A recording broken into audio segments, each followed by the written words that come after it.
I've made a living in very dangerous. Integrated language all sides. Dianne Andrews in black and white.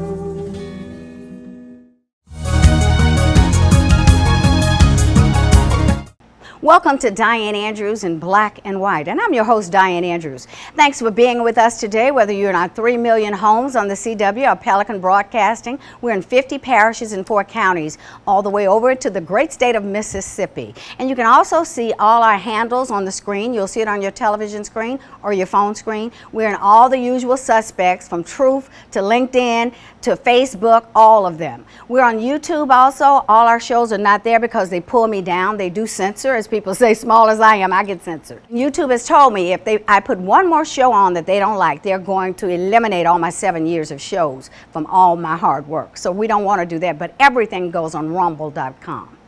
Today, you know, we're in a very fast-paced environment, but I want to take just 5 seconds and everybody think about where they were on 9/11. Because this is 9/13 that we're doing this show, and I would be remiss not to talk about the 3,000 people that died at the World Trade Center and all the other locations, and the 3,000 who have died since from toxic poisoning.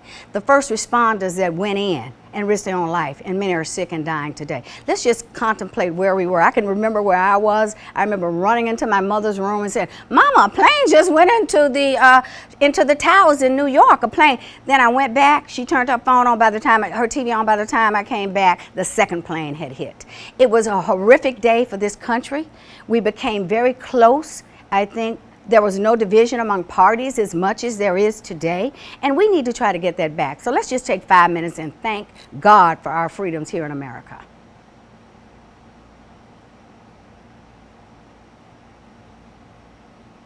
Thank you very much. In saying that, the show that I'm producing today is going to be a show about people who are conservatives, who are grassroots, who believe that everybody has a voice and we should all go together and try to learn the differences, i.e. the name of my show, Dianne Andrews in Black and White. And I always say, between black and white, there are always shades of gray. So come and hear from an attorney who does a podcast, State of Freedom, who also runs the Louisiana Citizen Advocacy Group.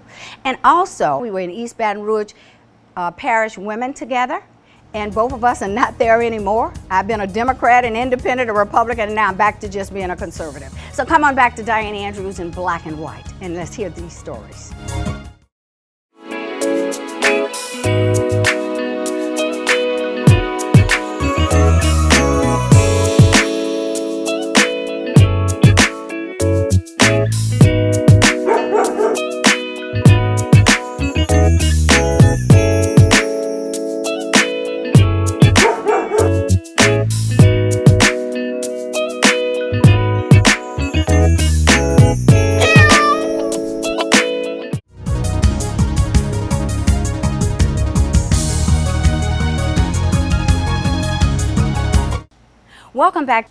Welcome back to Dianne Andrews in Black and White. Thanks for joining us. I think you'll find this show will help you learn a little bit about people and a little bit about what's going on in America and a lot about what's going on in the state of Louisiana.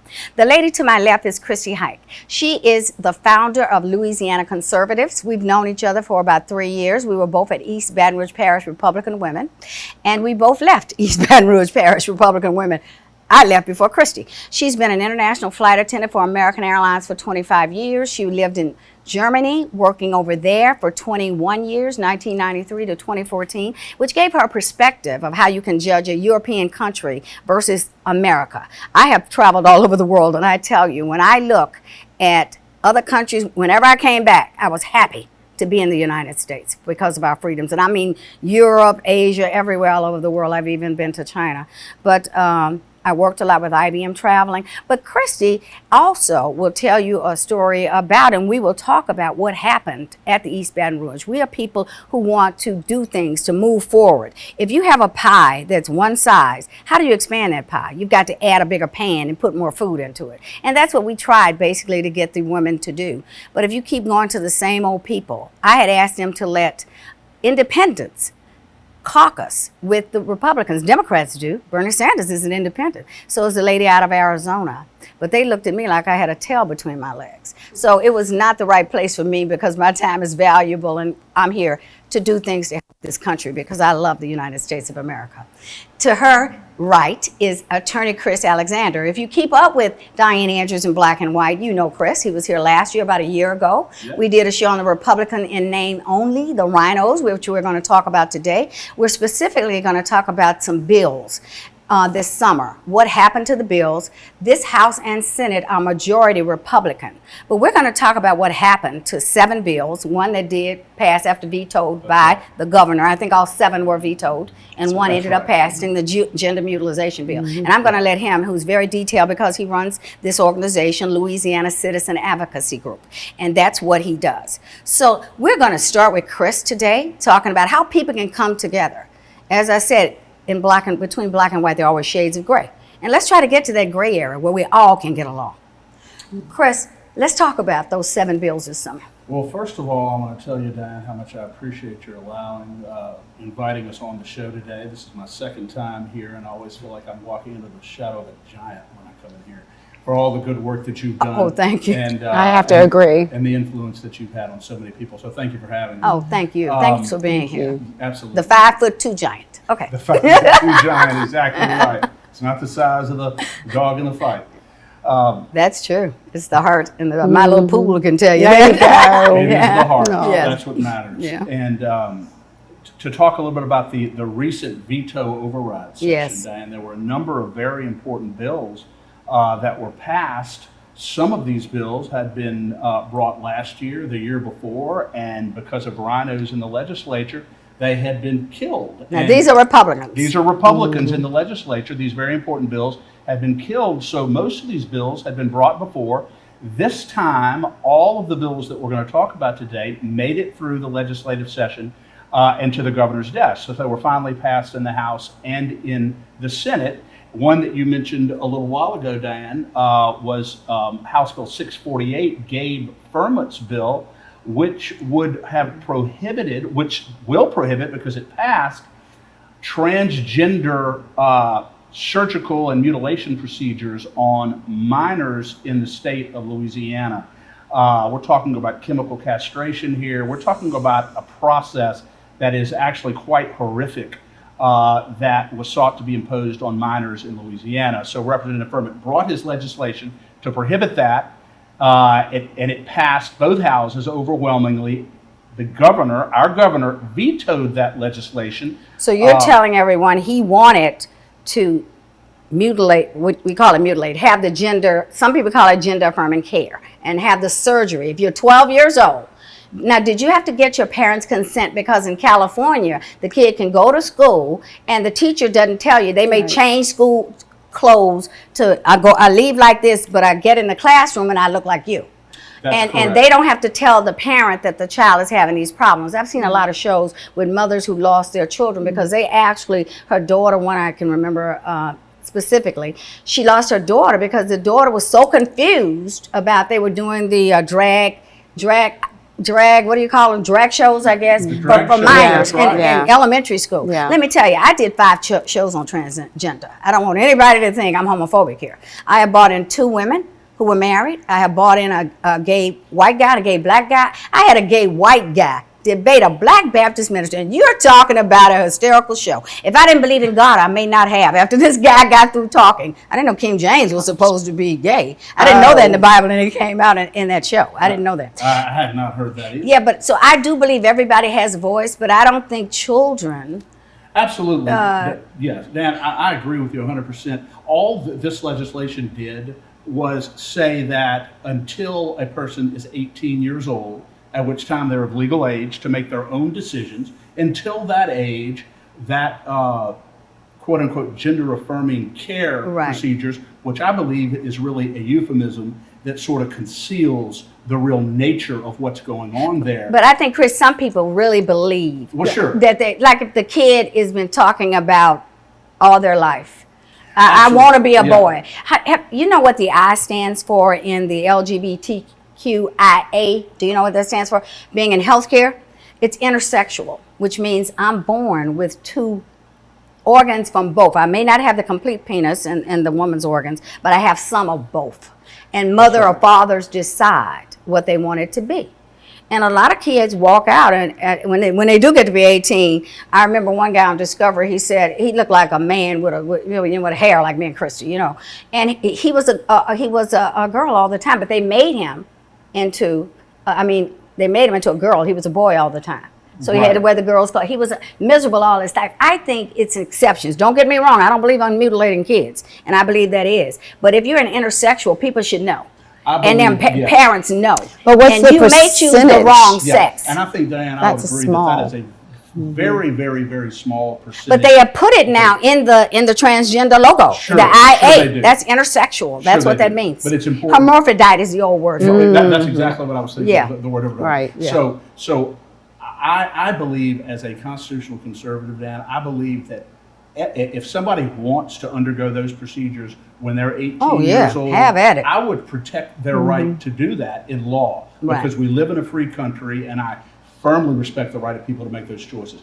This legislation was targeted to minors who are not fully developed psychologically, who don't really understand who and what they are. We are all confused growing up. Right. So the legislation really was very reasonable, and it would have prohibited it till it was 18. So fortunately, Why do you think it's passing in so many states, like California, New York, Illinois? Tennessee's having a problem with getting it not to pass, I understand also. Quite a few states. Yeah. Do you think really that many people think their kids should be transferred into another sex before they're 18?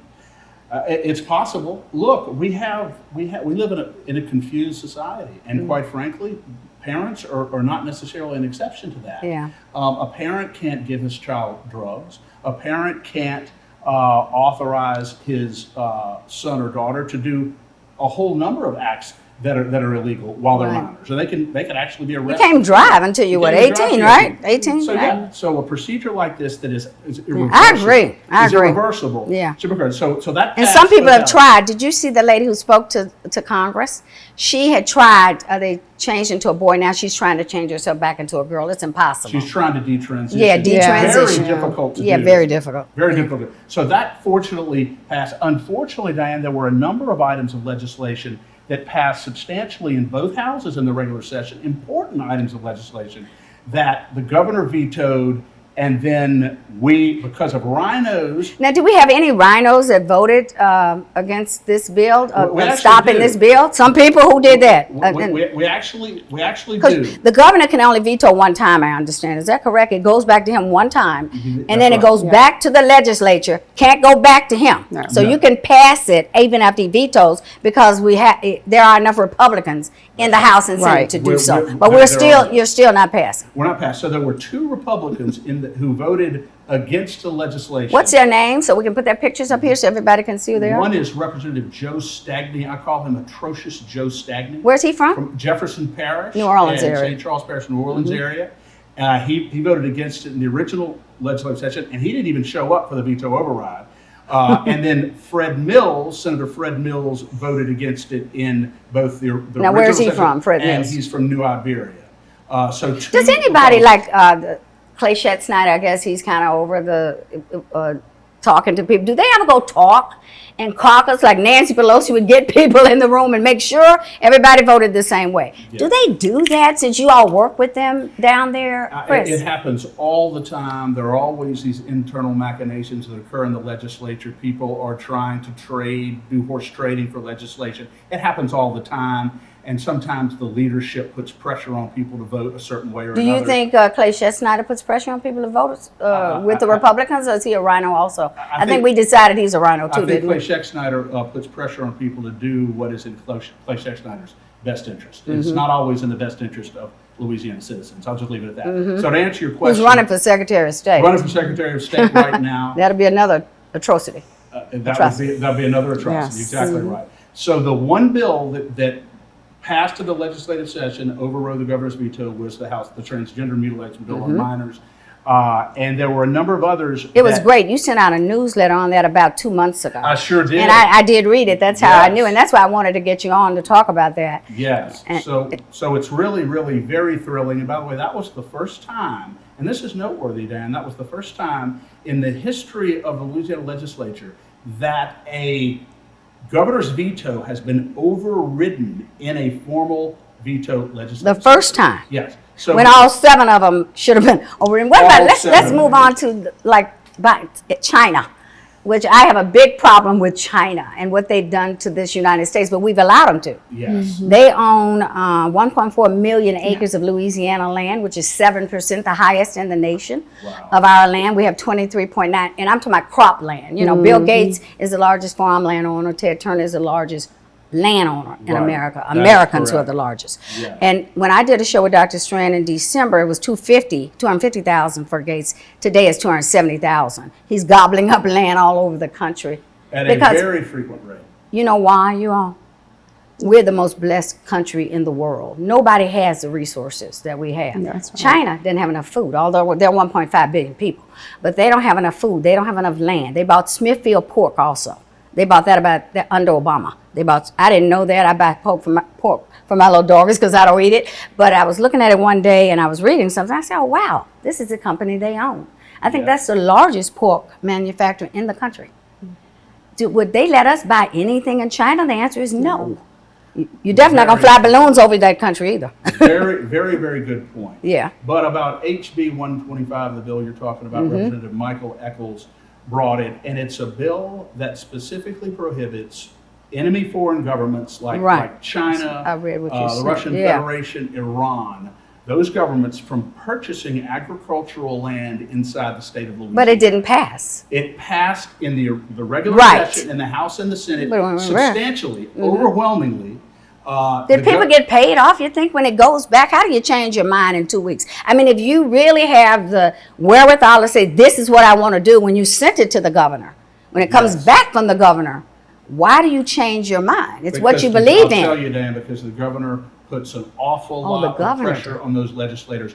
And one of the biggest sticks that he has to wield is funding for their projects, that he can put a red line Well, they through. call them like pig projects. They used to call them piggy something or something. What do they call them? Christy, what do they call them? Projects. Pork. Yeah, they call them pork some projects. Of them actually, in fairness, are very important infrastructure projects for their parishes, so he threatens that. But anyway, he puts a lot of pressure on him, wields a big bat between the end of the session. So and the the governor does it. Yeah, he did it. So he peeled off. I thought somebody may have paid him off, is what I was thinking. But in the veto override session, this bill goes back in, passes out of the House, and then it goes into the Senate. And because of several Republican Senate RiNOs, it failed by 2 or 3 votes to override the governor's veto. Think about this bill. And How many more people do we Republicans in the House than Dems, and how many more in the Senate? More There's Republicans. 105 Republicans in the House, and there's 39 senators. And so this bill to prohibit our foreign enemies from purchasing land in agricultural land that failed 3 votes in the veto override session. And I feel like I've got to mention the names of the Republicans. Oh, I want you to. That's what this show is about. We're going to put the pictures up here of them because people out there need to know who they're voting for. Right. They don't know. And that's when we did the show last year, Chris. That's what we had talked about. People don't know. They're thinking their people are true Republicans, or if you're a Democrat and it happens to you, you're thinking your person's a true Democrat. You need to know what you want to vote for is getting done. So may I interject quickly? Sure. So Christopher and I spent a lot of time at the legislature watching these people, right? For the last 2 legislative sessions, almost daily. And I witnessed twice, you were talking about Clay Scheck-Snyder, the Speaker of the House. I witnessed 2 times when there was a bill being heard in the committee and the committee chair said, you know, we've got the votes, right? Got the votes, this is going to pass, it's going to be fine. The door behind the committee members opens, Clay Scheck-Snyder walks through slowly, traipses through, make sure that all the committee members see him, and exit stage left. Is this like a threat to them? Well, there is not a word spoken, but I will tell you this happened twice. I've witnessed it twice. Chris was there as well. Sure was. After he goes out the other door and the vote is taken, we don't have the votes anymore. That's a strange. It's almost like the Mafia Kingpin. That is who's what walking I through. compare it to. Yeah. Right. The henchmen for the mafia. Right. The henchmen. The leaders, Dianne, in there, the speaker, the Senate president, wield massive power over the rank and file. You know, the only way to stop them from doing that is to get more information out to the people, the voters, right? That's right. That's what this is about. You're doing your podcast, but And it's thank still not goodness for enough. you, Dianne, because really there's not enough. There aren't enough media outlets like yours No. that are Right. telling the truth. Right. And what a powerful voice you have. But it is important for your viewers to know that this very important agricultural bill failed in the Senate, passed out of the House, but failed in the Senate in the veto override session because of 4 Republican RINO senators. And we'll put their pictures up here, Chris. And I want to say who they are. One was Senator Fred Mills, who is retiring. That's the same guy with the last bill. Same guy with the last bill. Rogers Pope out of Livingston, who has endorsed the RINO Buddy Mincy to fill his seat out there, voted against it. That's 2. And there were 2 Republican RINOs who, although they were at the session, they apparently were in the men's room or maybe had gotten stuck in the elevator or on a chair. Patrick Connick, who's running for re-election out in Jefferson Parish, and also Louis Bernard from up in North Louisiana. If those 4 Republicans had done the right thing, this legislation overrides the governor's veto and would be law right now in Louisiana. It was Republicans that killed it. And that's the problem with the Republican Party. It's dysfunctional. That is If you exactly really want to right. get something done, don't give it to a Republican to do because it won't get done. Yes. And that's why, no matter what you believe, but that's why Democrats win, because they stick together. And Republicans won't do it for whatever the reason, whether they're afraid of somebody, whether they're getting paid, or whether they truly are not really a Republican, not a conservative, and they're really a Republican in name only. That is so very true, and I'm always emphasizing to our listeners on our podcast and to our LCAG members that it's really not Democrats who are hurting us so badly. It's Republicans who are voting against our interests that are hurting. You know, I think we have to look at a lot of these people are playing with the R behind their name just to win. Well, But they don't have that's a the fact. values. I People, think that's we what could it name is. a handful of those Yeah. people who changed their party affiliation right before they started campaigning. Right. Didn't somebody do that not that long ago? Didn't somebody do that? Had just changed their Jeremy party? Lacombe. Down with Kathy Edmonton down in Gonzales. A guy just did. Yeah. 6 weeks ago. And let's give a shout out to Kathy. Kathy. Hey, Kathy. Edmonton. Kathy, one of the great Vote for Kathy conservative Edmonton. leaders Yes. in the legislature. Absolutely. Christy, I both What was seen her bill? Which was her bill Unafraid. that she had? Unafraid. One of these is hers. Yeah, right? she had 2. One was House Bill 182, and I know you recall, Dianne, all of the pressure that the federal and state governments and all the agencies were putting on students across Louisiana to get the COVID shot, get the COVID shot. Look like the mask is coming back too. Did you all see that? I heard about CDC. that. I had heard about that. Because they were so effective. Yeah, they were really effective. Yes, More people died in yes. 21 with the vaccine also, Right. with the mask mandates, than died in 20 before the vaccine. Absolutely. That's exactly right. But 182, Representative Edmondson's bill simply finally have said the state, federal government, or no healthcare agency can ever mandate the COVID shot upon a student in the state of Louisiana ever again. And it was an important piece of I interviewed Liz Merrell twice last year. Her son got myocarditis. Right. He took the vaccine, and it's known for young boys. Myocarditis. Myocarditis, yeah. Still suffering consequences for I know she had to drive to Houston to come pick him up and bring him back here when we did the show. She had just driven over to pick him And up. he was he's an athlete. Is he He's an a athlete? strong, healthy kid. You know, She's running for Attorney perfect General. condition. I love perfect Liz Merrell. condition.